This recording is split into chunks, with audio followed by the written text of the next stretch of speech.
ಸುಬ್ರಹ್ಮಣ್ಯದಲ್ಲಿ ಚಂಪಾಷಷ್ಠಿ ಜಾತ್ರಾ ಮಹೋತ್ಸವ ಸಂದರ್ಭದಲ್ಲಿ ಈ ದಿನ ಶುಕ್ರವಾರ ಸಂಜೆ 7:30 ಗಂಟೆಗೆ ನಿರಂತರವಾಗಿ ಮಳೆ ಸುರಿಲಿಕ್ಕೆ ಆರಂಭವಾಗಿದೆ. ಈಗಾಗಲೇ ಜಾತ್ರಾ ಮಹೋತ್ಸವಕ್ಕೆ ಬರದ ಸಿದ್ಧತೆಗಳು ಕೂಡ ನಡೀತಾ ಇದೆ.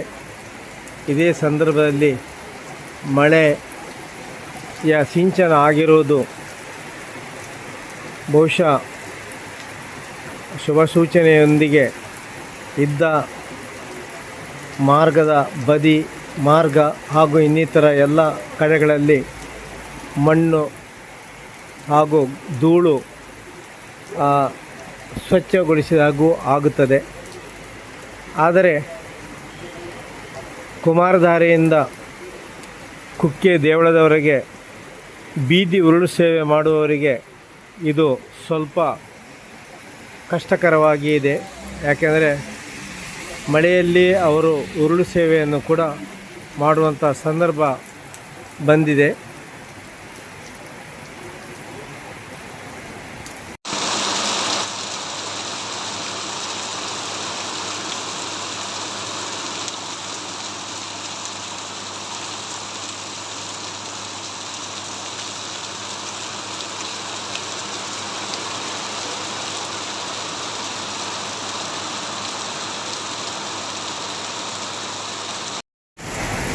ಸುಬ್ರಹ್ಮಣ್ಯದಲ್ಲಿ ಚಂಪಾಷಷ್ಠಿ ಜಾತ್ರಾ ಮಹೋತ್ಸವ ಸಂದರ್ಭದಲ್ಲಿ ಈ ದಿನ ಶುಕ್ರವಾರ ಸಂಜೆ 7:30 ಗಂಟೆಗೆ ನಿರಂತರವಾಗಿ ಮಳೆ ಸುರಿಲಿಕ್ಕೆ ಆರಂಭವಾಗಿದೆ.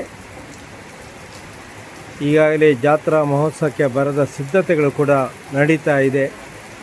ಇದೇ ಸಂದರ್ಭದಲ್ಲಿ ಮಳೆಯ ಸಿಂಚನ ಆಗಿರುವುದು ಬಹುಶಃ ಶುಭ ಸೂಚನೆಯೊಂದಿಗೆ ಇದ್ದ ಮಾರ್ಗದ ಬದಿ ಮಾರ್ಗ ಹಾಗೂ ಇನ್ನಿತರ ಎಲ್ಲ ಕಡೆಗಳಲ್ಲಿ ಮಣ್ಣು ಹಾಗೂ ಧೂಳು ಸ್ವಚ್ಛಗೊಳಿಸಿದಾಗೂ ಆಗುತ್ತದೆ. ಆದರೆ ಕುಮಾರಧಾರೆಯಿಂದ ಕುಕ್ಕೆ ದೇವಳದವರೆಗೆ ಬೀದಿ ಉರುಳು ಸೇವೆ ಮಾಡುವವರಿಗೆ ಇದು ಸ್ವಲ್ಪ ಕಷ್ಟಕರವಾಗಿ ಇದೆ. ಯಾಕೆಂದರೆ ಮಳೆಯಲ್ಲಿ ಅವರು ಉರುಳು ಸೇವೆಯನ್ನು ಕೂಡ ಮಾಡುವಂಥ ಸಂದರ್ಭ ಬಂದಿದೆ.